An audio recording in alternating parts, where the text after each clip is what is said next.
Thank you very much for the kind invitation. It's a pleasure to be here, and it's a pleasure in particular to be here with you, Madam Rajavi.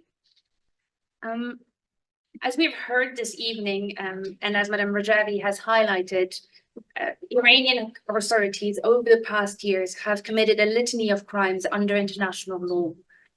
The purpose being to eradicate any challenge to their iron grip on power.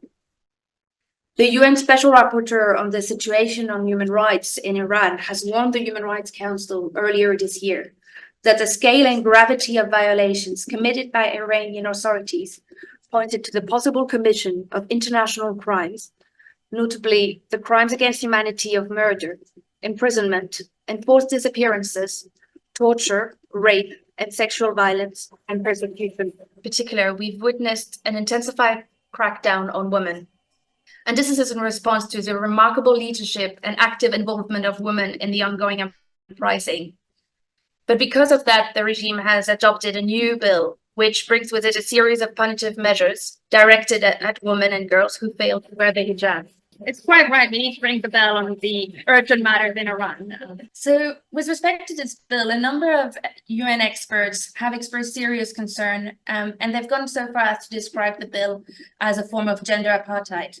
Now, the term isn't being used lightly or for sensationalist purpose, but it reflects a troubling reality where authorities appear to be deliberately employing discriminatory practices with the explicit aim of subjugating women and girls into a total submission.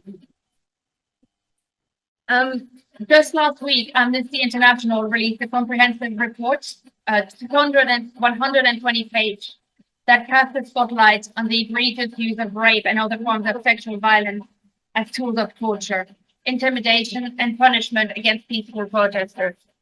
What's equally alarming in the report is that it reveals that prosecutors and judges, who should be guardian of justice, have been complicit by either ignoring or actively covering up survivors' complaints. And so far, Amnesty has said that no officials have been prosecuted for the instances of rape and other sexual violence documented in their report.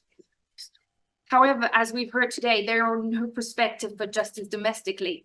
And so we need to turn to the international community to ensure there is accountability for the victims and their families. One option to do so, which has been mentioned by Baroness O'Loan earlier, is the exercise of universal jurisdiction.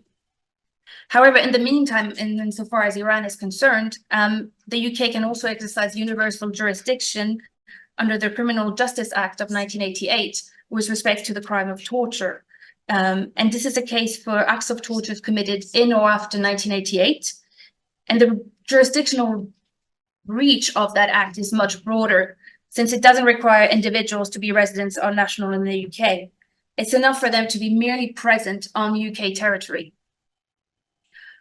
So the UK can work and can exercise universal jurisdiction to bring accountability and to bring justice for victims.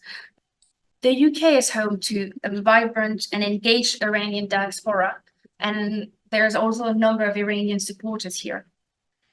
And therefore, the UK can leverage this community's involvement to play a crucial role in exercising universal jurisdiction and bringing about successful prosecution. This can happen, for example, by enhancing dialogue and collaboration with credible NGOs and survivors to identify and effectively prosecute potential suspects, to identify evidence. In conclusion, given the situation in Iran, we see that national investigations, arrests, and trials in third-party countries are one of the few meaningful chances for survivors of international crimes and their families in Iran to obtain justice. And therefore, if the United Kingdom and the UK government are truly committed to holding the Iranian regime accountable, it should fully exploit the potential of universal jurisdiction. Thank you.